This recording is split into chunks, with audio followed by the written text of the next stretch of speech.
Hi, how are you? Hi, I'm fine. Good actually. It's a very nice beach here. Yeah. Can you maybe introduce yourself and just say where you're from? Okay, so I'm Elia and I'm traveling with my girlfriend. I'm from Switzerland. I finished my degree in mechanical engineering and this is kind of my treat. Yeah. So maybe tell us a little bit about your travels in Vietnam, what cities you've been to.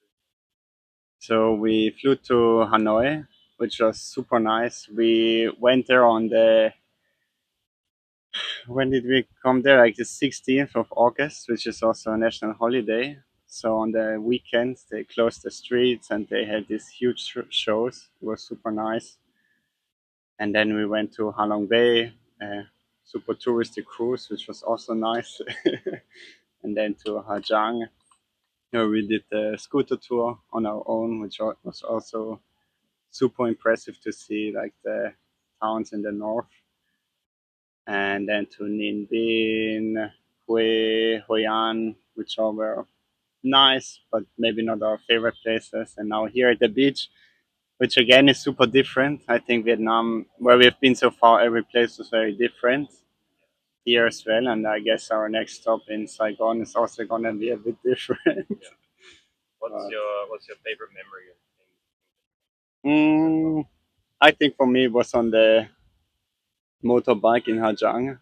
That we There's a lot of people doing the tours, and we always try to be like behind them, go a bit later, which sometimes worked and sometimes it didn't. And one day the roads were super bad, like you could barely get through it, or I could barely get through it.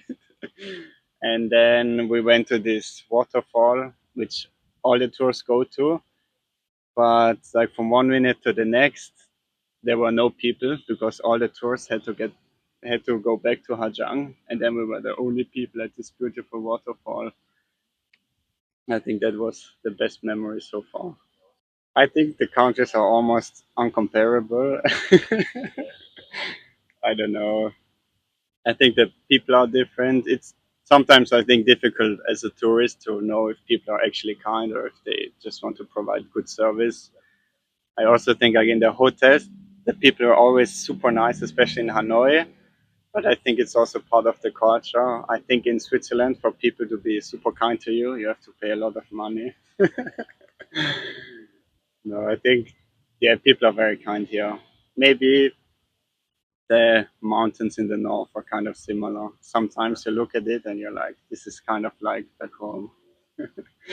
So one of the things about Switzerland is it's known for being very expensive, right? Yes, And Vietnam is known for being very cheap, right? yes. So out of just curiosity, what's the price difference that you've seen like the biggest like factor? 5 times, 10 times on average? I know it's I hard. think if you pay for a meal, we didn't go to super street food places because we're vegetarian and I don't know if European stomach, you're, I don't know.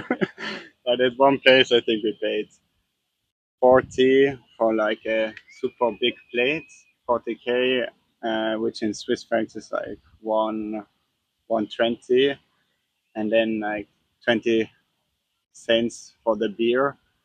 And if you go out in Switzerland, even if you go to like a super cheap place, it's gonna be 12 Swiss francs. So it's like 10 times the price. Yeah. And if you want to eat at a nice place, then you pay 30 Swiss francs, 40 Swiss francs. So eating out is, I don't know. Here it's like no money for us. And in Switzerland, we don't go eating out because it's too expensive for us. Huge difference. Yes. And final question: if someone is thinking about traveling to Vietnam, do you have any advice or things that you would prepare?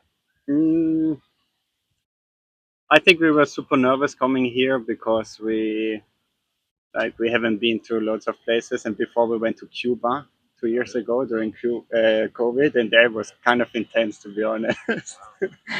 But here, to be honest, if you just land here and you have some like Vietnamese dong, I don't know, people treat you nice. If you use Grab, just use Grab. Don't go into a taxi. And then I don't know if you use common sense. It's such a chill place to be. We were nervous at first, but I don't know. I think you can't do anything wrong here. It's a beautiful country. And be responsible when going with the scooter. You need to have an international driver's license. Yes. Awesome. Yeah. Thank you very much for the interview. Yeah. Appreciate it. Thank you.